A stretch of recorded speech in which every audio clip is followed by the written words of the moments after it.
Hey everyone, Deep here. In this video, we are going to see a PC build, and this PC build is for this computer because its motherboard has gone, it's gone bad because it's restarting so much, and I have to replace the motherboard. And along with that, I'm changing the platform. So this is the i3 processor, as you can see.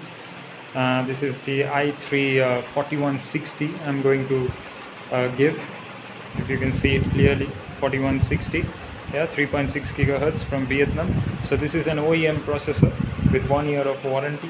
Okay, and yeah, of course this is the bill. I will be telling you about the prices, and of course I'm using Gigabyte H81M-H motherboard with LG1150 socket, and this has an HDMI port, and this costed me around 5,500 rupees or 5,600 rupees, around that.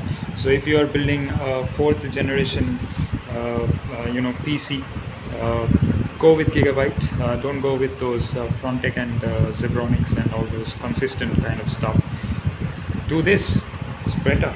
It will give you a longevity and will give you your your PC a lot of good performance. So stay tuned, I will be back soon.